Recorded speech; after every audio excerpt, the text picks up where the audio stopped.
Today we have return guest Rebecca Sturgeon, who also featured in episode 186 of this podcast, where she spoke about guerrilla prescribing. Now, if you have no idea what that is, you're going to have to listen to that episode to find out. Today, though, she is going to be sharing something really special with us. She's going to be telling us about the life of Elvia Bury, who is a homeopath in South Africa that passed away last year in August at the age of 94. And all the incredible work she did in the townships in Africa.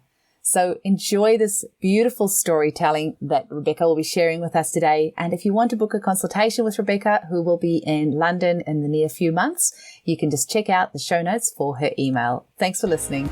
Welcome to the Homeopathy Hangout, where we discuss all things homeopathy from around the world. And now my mum and your host, Eugenie Kruger. Hello, homies, and a very warm welcome to Homeopathy Hangout.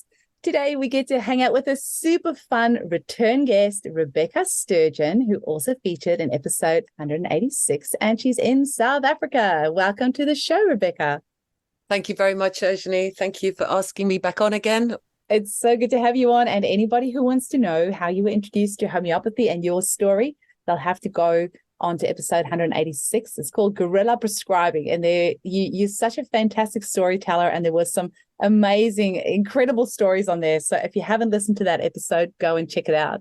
But today we're going to be talking about a very special person who you were fortunate enough to be part of their life. And I don't know how many people around the world would have heard about her, but I'm going to leave the floor to you, Rebecca. I want you to introduce us to this beautiful person who unfortunately passed away at the end of last year. Hey, absolutely, right? Yeah. So tell us about who she is and tell us about her story. So I'm going to tell you about Elvia Bury.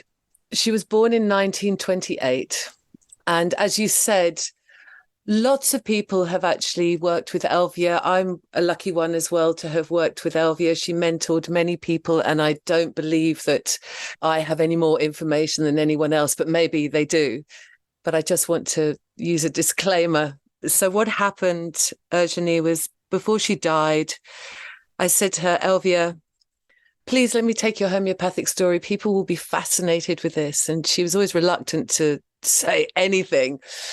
So over the course of about 2 years before she died, every time I visited her, I would ask her questions. And so this is the story that I got out of her quite reluctantly, but eventually I did. Aww. So I'm going to just do it as a timeline of her life. So Elvia Bury is a homeopath, obviously, and that's why we're talking about her, but she's a lay homeopath. And she has quite a remarkable story. So as a child, her mother was a severe asthmatic. Elvia described her family as very poor in South Africa. Her mother had severe asthma, and Elvia would spend, as a child, her time on her knees praying to God. God would give her mother's asthma, and so her mother would stop suffering. And Elvia's father had been told not to pander to her mother because it's not a good idea for asthmatics. So her father would ignore the mother's severe illness, and Elvia was sort of, like I say, on her knees praying. And she believes that is her beginnings to wanting to help, her desire to help, and also her rather profound spiritual connection that carried her through her life, and she hugely leaned into, if you like. Her mother died at around 50 years of age, and Elvia always said it was from the drugs, not from asthma. And she is adamant that asthma cannot kill, it's the drugs that kill. Mm. So she was quite an unusual little girl, as we can hear. She received a scholarship when she was 17, 18 years old and began to fly. And she was also a dental assistant, and she would do bush flying into rural areas and pull people's teeth and help them with their dental issues. And so she was doing that for about 10 years, and she was unmarried at that time, and she thought she would never get married. Mm. And then she met her husband, Alex. Now, Alex went on to be the CEO of Unilever. So when she met him, he was already quite high up in Unilever. He was the CEO of Unilever for the Southern Hemisphere of the world. So he was quite a man, I would imagine. I never met him. And they went on to have 3 children. And about the age of 35, 37 years old, she meets Narayani, Norma Harmon, in Durban, South Africa. And in a pharmacy, and her interest in homeopathy begins. But because of her husband not liking anything that's unconventional and her not liking anything that's allopathic, they were sort of at odds all the time around what to give. So she didn't really pursue homeopathy very much at that time. And then when her son is about 3 years old, they are going to the UK. They're going to the UK for Christmas. And after Christmas and a trip to Austria to go skiing, Alex is going to go to America for 3 months to Unilever to study. And she's going to go back to South Africa with the 3 children. They get to England and it's cold and it's wet. And her 3-year-old son, Guy, who is a homeopath too, now is wheezing and struggling with breath. He's got severe asthma. And they go to, I think it's the Natural History Museum. And she says to Alex, you go with the other 2 boys. I'll stay here with Guy because he can't go round. He just has no energy there. So she sat there on this seat in the Natural History Museum. She just prayed, like, what can I do for my son? I don't want to give him the drugs. That's what's killed my mother, all the things that us mothers will do. And she suddenly thought to herself, I'm going to ask Alex for a present. And I'm going to ask him if he will take our son to a homeopath here in the UK. And if he does that and it doesn't help, then I will never pursue it again. Mm. So she said to Alex, I know what I want for my Christmas present. And he said, what do you want? He was thinking she wanted a mink coat or something, which, as she said at the time, wasn't her style. Mm. So she said to him, will you take Guy to the homeopathic hospital in London? And if it doesn't work, I will never ask again. And Alex said yes. Wow. Unfortunately, the homeopathic pediatrician, Dr. Frobisher, was fully booked at that time, and they could only go to see him privately. So Alex, on his own, which Elvia was very nervous about, took Guy to Wimpole Street to see Dr. Frobisher. Wow. I know. And Elvia said she was like nail biting, thinking, you know, it's the dad. He doesn't know anything. He's never around the child, knowing the questions that a homeopath might ask. But anyway, that was the deal. So he comes back with their son, and the remedies appear the next day, and they leave for Austria to go on a skiing holiday. She immediately starts with the remedies with Guy, and Guy is rolling in the snow and skiing with ruddy cheeks. You know, totally 100% different child. Amazing. She can't believe it. Alex doesn't say much about it. But when they land back in the UK, she goes straight back to Dr. Frobisher and says, you know, this is a miracle, my son, my blah, blah, blah. And Dr. Frobisher says to her, it will come back. It will come back. That's what I would expect. It will come back lessened and lessened and lessened, but you do need a homeopath in South Africa. Mm. Excuse me, I've got a horrible cough at the moment. It's okay. That's what the editor is for. I'm just thinking, was Frobisher... Thank you, editor. I love you. Yeah. Sorry. Was Frobisher ever one of the queens? Was he ever physician to the Queen? I believe he was. Yes, exactly. He was, exactly. Yeah. So she gets into his office and he pulls out this book. He's trying to find this homeopath for her in South Africa, and he looks in this enormous telephone directory. I'm sure everyone remembers those, or I hope they do. And there was this enormous telephone directory of homeopaths around the world. And there were 3 in South Africa and none of them anywhere near her. So Frobisher looks at her and says, my girl, you're going to have to do this yourself. And Elvia said she could hear bells ringing. It sort of makes me want to cry. Oh. And slapping her on the back and saying, go for it, girl. That's my answer to you. She's always wanted to help, and here it was. So Frobisher gave her some books and gave her some tips, and off she went back to South Africa, and Alex back over to the United States of America. 3 months later, so as she lands back in South Africa, everybody says to her, what's happened to your son? What's going on? Can you treat? Can you do? So she started treating people straight away. Wow. 3 months when Alex comes back, she picks him up from the airport and she says to him, if there are cars in the driveway, they're my patients. Wow. And that was the only conversation they ever had in probably 35 years till he died around her being a homeopath. Oh my gosh. Was this, because I think when I interviewed you last, you mentioned something about Frobisher giving her a radionics machine as well, right? Yeah, I'm going to get to that. Okay, yes. sorry, I'm jumping the gun. Sorry. No, darling, it's totally fine. It's such a weaved story. Elvia's life is such a weave. It's so beautiful. So she takes over. She becomes a locum for Norma Harmon, Narayani, when Narayani goes to India. She's getting involved. They then have to relocate to Argentina for Alex's work. And because of her connection to Frobisher, he got her into the Spanish homeopathic lectures. And I apologize profusely for not being able to say these names correctly in advance. Candegabe, Male Elizalde, yes, and Pashiro. She went to their lectures and she didn't speak Spanish. So she'd go to all of these lectures with a Spanish dictionary, a burqa, and her notebook.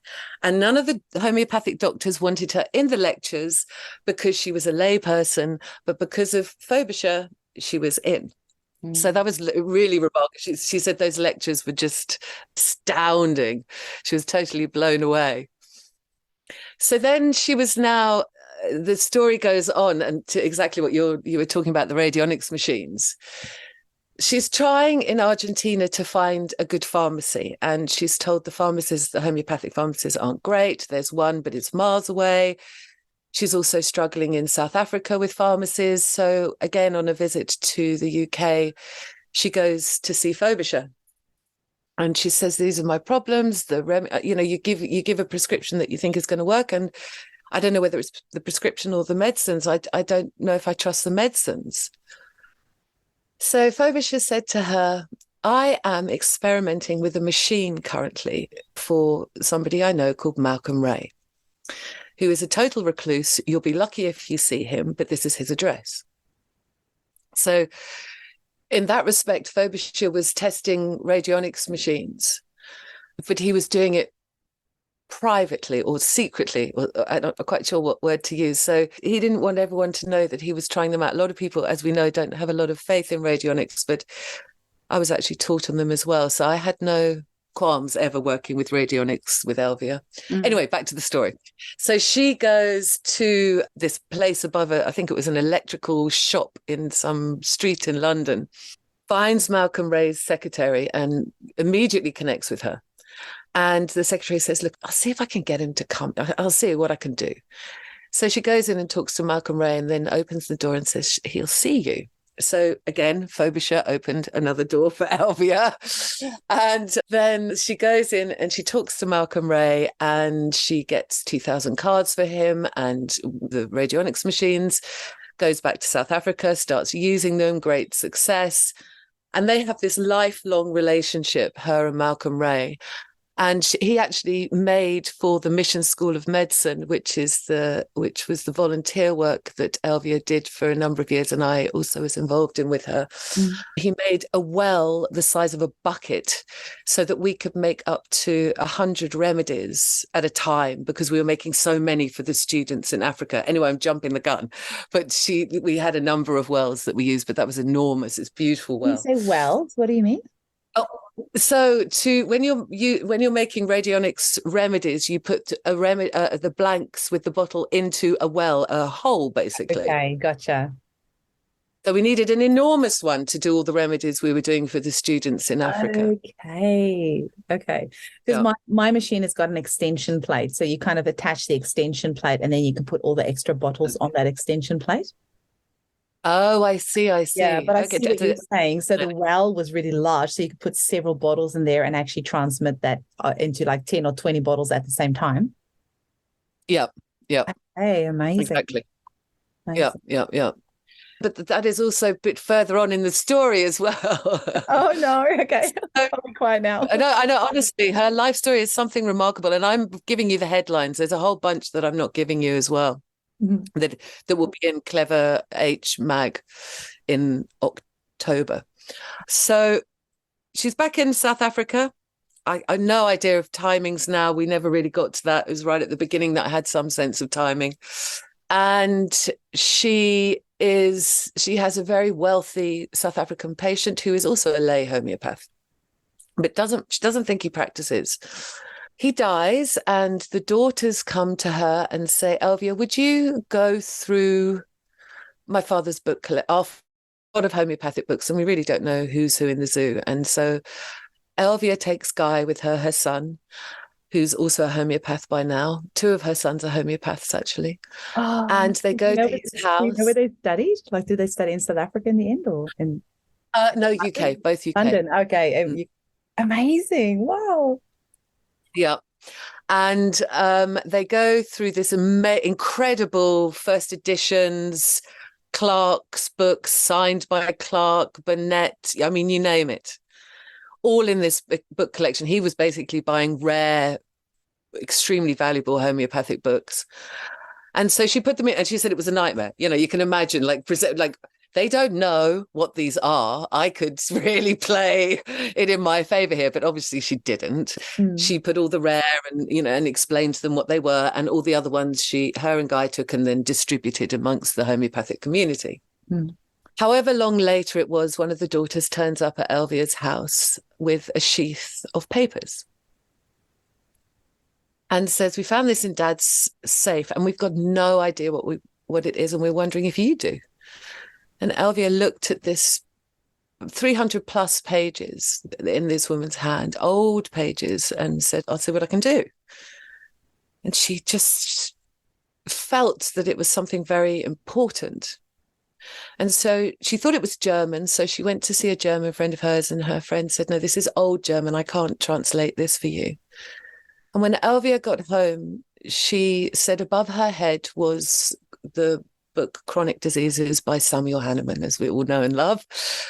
And she reached up for it and realized that what she held in her hands was the first, let me get this exactly right, part of Chronic Diseases. There's 3 parts. She had the first part in her hands, handwritten in Old English by Samuel Hahnemann. Old German, yeah. Wow. Old German in her hands. She was so shocked. She was so blown away. Elvia never swore, but she did at that point. She was like, shit. She couldn't believe what had been presented to her. I mean, she's always said she felt she was in I'm using my language now, but some sort of slipstream because of Frobisher, Malcolm Ray, and now these papers in her hands. And she had a box made for them and put them in the corner of the room. And she said every night she went to bed, she'd see this box and it was like a fire in the corner of her room. And she knew she shouldn't have it. She knew the whole time, the whole 12 years. And she took it to England and she took it around and she took it to the Durban College. And nobody really wanted to talk to her because she's a lay in South Africa. Nobody really wanted to talk to her because she was a lay practitioner. And eventually she decided, in fact, Alex said to her, he said to her, that's not meant to be yours. And she said, I know. And then she took it to Stuttgart, the Homeopathic Museum in Stuttgart, and where it is today. Wow. And where it is a temperature-controlled room. And it's the only writing of Samuel Hahnemann's they've ever found. And it came to Elvia in South Africa. Wow. That's unbelievable. That book could tell a story, hey, of its travels. Yeah, all its travels. She said he uses a massive S as his signature. And she actually got some of the pages photocopied, or all of them, I think she said, and gave them to the Stuttgart Museum as well. She wanted to keep some back, but because of giving this precious away, she gave them everything. I quickly want to jump in there. I heard an interesting thing about Hahnemann, because Hahn is actually means rooster. So that Oh, apparent really? signature as well, he would sometimes draw a rooster and then a man, like Oh my man word. after that, like rooster and then man. Because we Oh, say Haan. I wow. mean, That you is might know the so word as cool. well, because in Afrikaans we say Haan for rooster and Oh, Hahnemann, like no it's way. rooster as well. Yeah. That's Apparently, yeah, amazing. apparently had a bit of a sense of humor there. So it's funny that you said that the S was so huge because I have read the story about him doing that with his surname as well, with a rooster and then man next to it. How funny. Yeah. Well, also apparently in that Stuttgart museum, there's also his tobacco pouch, his Yeah. pipe. You know what I mean? It's like, okay. Wow. So life goes on for Elvia, and Alex dies. I think he dies in 2009. And from that moment on, she said to me, her wings were opened. She could fly, homeopathically so. Her married life to Alex, as you can imagine, with being the CEO of Unilever, she described it as a multitude of dinners and entertaining and cooking. You know, it was constant for her when he was around. And she couldn't practice homeopathy freely. So she, as she said, as her life always did, a remarkable thing happened to her. She was asked to talk to 25 to 30 African bishops and pastors in the Anglican church in Hermanus, where she lived, about homeopathy, which she duly did. And then they asked her if she wouldn't train them, which she duly did in Hermanus, South Africa. She was found out by the authorities and she was threatened with imprisonment or a heavy fine. So from that moment on and up until lockdown, basically, Elvia travelled into Africa, teaching approximately 30 bishops and pastors every time she went to Africa. They were sourced through the churches. For the bishops and pastors would decide who they thought in their congregation would be a good person to be a homeopath. And in the end, it was actually just mainly bishops and pastors that she taught. She gave everything freely. She's such a remarkable woman. She paid for all their transport and for their accommodation so we could gather all the students to one place. She then gave them all their remedies and a book that we taught from. It was a very simple teachings, and we taught really complex, quite complicated things, chronic things as well. HIV, things that probably in Europe you're not allowed to do. So I'm not going to run into them here. And there were quite a few mixes, cholera mixes, and other things that she made up, because there's a lot of waterborne diseases here and diarrheas here. And so we really focused, whenever we interviewed the students, we asked them, what's going on in your area? So we would focus our teaching specific to their area. So some people have malaria, some people don't. Some parts of Africa do something. So we had to really tailor it for each area. Wherever we got to, the bishops and the pastors would have about 30, 40 people ready for us. And we would teach in a little church hall, basically, always dark, no electricity, broken windows, no chairs, that sort of story. We'd stay in the most humblest of accommodations. It was never, we were there to teach. That was the plan. And it was always, the few times I went with her, it is the most remarkable experience. But her whole thrust to do this was she discovered the Mission School of Medicine in the UK, which they gave all missionaries a 3-month training in homeopathy before they went out into the field. She thought this was a remarkable thing to do for lay people, because she was a lay practitioner and had gone through a lot of hoops because of it, but also had been so rewarded. She knew that there was such a place for lay practice. And she always said, if I can do it, anyone can do it. And that's how she fundamentally believed it. So she knew the bishops and pastors could pick it up. So she basically, her underlying motivation to do all of this, inspired through the Mission School of Medicine, was to prove that homeopathy works in the world beyond all reasonable doubt. That's always been her mission. That still is her mission. That is still the mission of the Mission School of Medicine. So that's still going. The mission school's still going. It is. Elvia left some money for the Mission School of Medicine, which obviously won't last very long. Basically, what it looks like that we can do is just pay for registration for them for a few years, and then that will fall away. So we're trying to find solutions. Guy and I work with the bishops and pastors, not daily, but weekly. But we've been doing that for a few years. But Elvia used to run it more. Now we've taken it over, and we're just going to do our best, basically. Amazing. I mean, there's so many students out there, Eugenie. We don't even know how many students are out there now. We haven't got a flipping clue. She trained so many, and she also would say to each student, you practice for a year and then you train someone. Wow. So we don't know how far it's gone. We do not know how far wide it is. We don't really know even how to get reporting. We try to get reporting because, of course, that's the proof. But as you know, a lot of people don't even have access to internet. So, yeah, they can't even report to us. And how they report is often like 57 cholera, 8 cancer. You know what I mean? It's like, okay, great. What remedies, by the way? Yeah. So it's quite difficult to collate the information.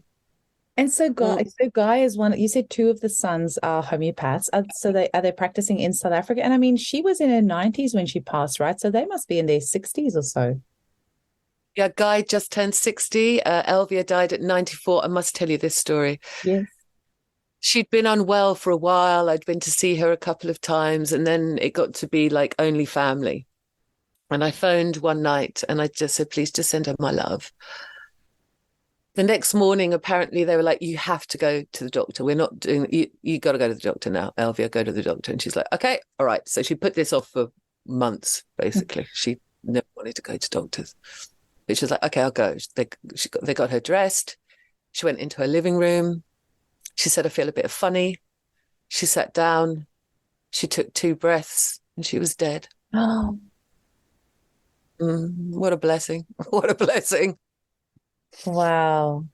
I mean, that's just so poetic for somebody that did so much for so many and lived to be 94, and that was the way that she passed, that it couldn't have been more perfect. Like, what a life lived in service and in flow, and in just that divine flow, that when you are living your soul's purpose, everything aligns, and that is just absolutely incredible. And was it the end of last year? Has the end of 2022 that she passed?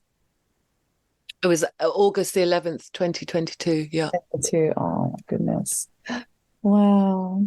Oh, no. And we only met because both of us volunteering away, not knowing each other. And when I got threatened with deportment for practicing, that's how I got to meet her, because a patient sent my email to her.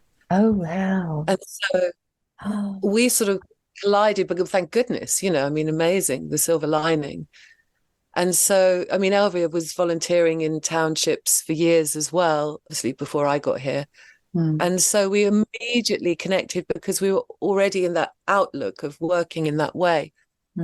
So like I said, I'm giving you the headlines of Elvia's life. There's an enormous amount of other information in the article I wrote. I don't have it all. I wish I did.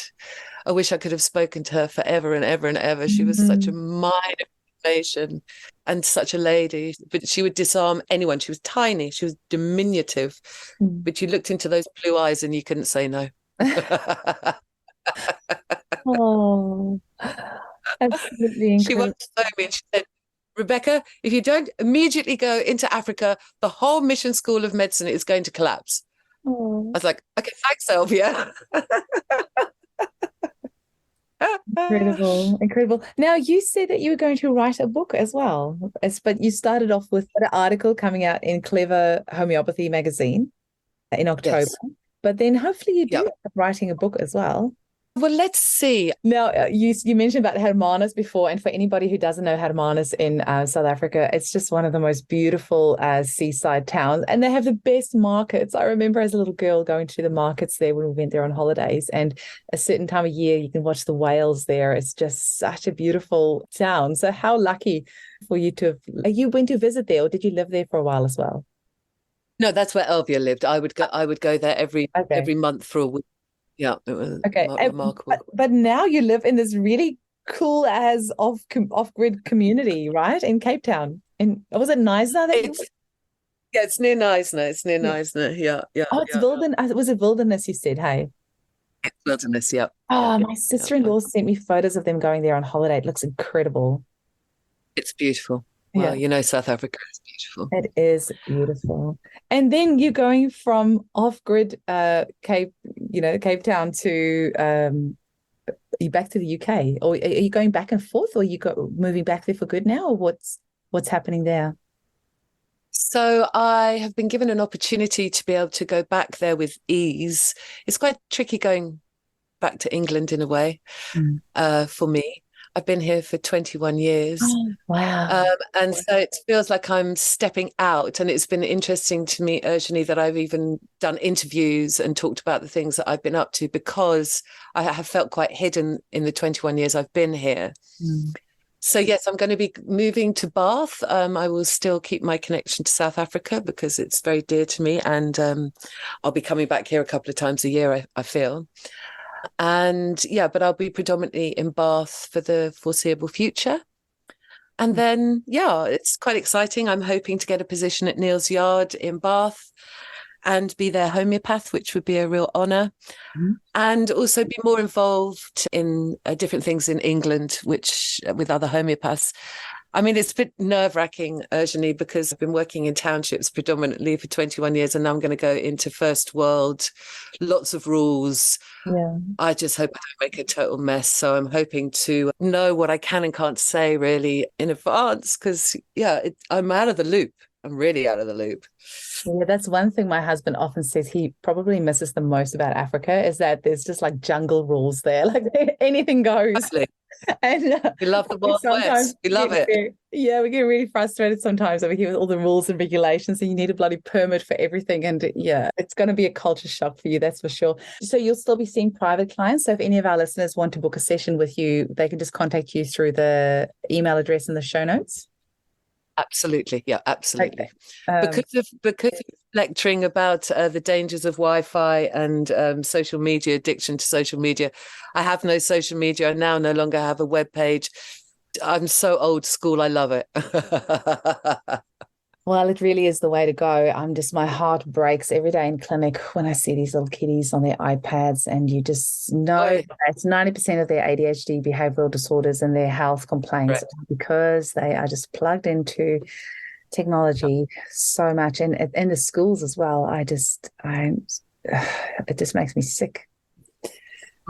Yeah. But let's not finish off on that. Let's finish off on a positive note.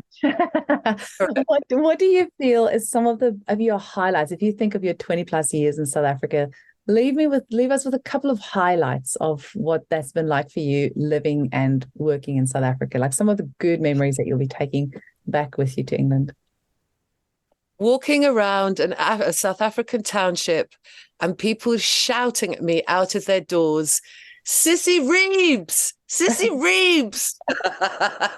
Oh, I used to love that. Everyone knew me as Sissy Reeves. And as you know, that's Sister Rebecca, basically. Yeah. And I suppose, there's so many beautiful things about South Africa. I mean, but meeting Elvia, it has been one of the most profound experiences of my life. She took me under her wing when I was on my knees, and she said, right, you're going to be with me now. And we just went for it. It was such an honor to be around her. Every month for a week, I'd go there, and all we would do is eat, breathe, smell, touch, taste homeopathy. She had a cook. I never had to cook. I never had to wash. That's all we did. And it was bliss. I've been working so much on my own in townships, just on my own, under the radar, that to have someone like that walk into my life was just from heaven. It really struck me when you said that you the two of you got in touch because of you being threatened with legal action as well. And I just have to think this of all the times in my life where something devastating has happened and the beauty that has arisen out of that. And sometimes when you're right, like you never could have known. I can just imagine those people trying to deport you for practicing without a license or whatever. And I can just imagine it would have gone through your head, oh my gosh, my life's destroyed, what now? And then the shining light coming into your life, because that is so often what happens in our lives, right? Like our biggest lows can turn into some of our most incredible blessings in our life. I must say, when I got that email to say desist, basically, actually couldn't think for about 2 days. I couldn't think straight because I'm so passionate about homeopathy, and I've been working in townships. I was under the radar, but I was giving, and I was doing the thing I could do best. And suddenly I'm in this place where I can't do it at all. And I couldn't breathe. I couldn't think. And then I just had to like wade through this weird sensation of, if I'm not a homeopath, if I'm not doing homeopathy, what am I doing here in this life? I mean, literally like those sort of thoughts. And then about a month later, I get this email from Elvia and like, wow, okay. Okay, we've got a plan. So yeah, it was remarkable. Well, Rebecca, it's really lovely to chat with you. I really hope I get to meet you in person at the conference in Bali in September next year. Yes, exactly. There's going to be a few people coming from the UK that have said that they're coming. 2 of our organizers are from the UK as well. So I hope you can all hop on a flight together and come over there, because there's going to be some really cool stories being told under the banyan tree at the end of the night, I think. Just making it sound very romantic, Urgently. We'll all be there under the banyan tree. It is. Well, we are going to be every night. We're going to have dinner under the banyan tree, and every morning we're going to do yoga under the banyan tree. So yes, it's going to be very, very fun. Thank you so much for coming on the show and sharing Elvia's story. It's really so inspiring and so uplifting and just beautiful to hear her story. And so few people around the world would know about her outside of South Africa, probably. So I think this is going to be really beautiful for our listeners around the world to listen to. So thank you for coming on and sharing that. And my absolute total pleasure. And thank you, Elvia, for bringing your light into the world. Oh, speak with you soon. Thanks, love.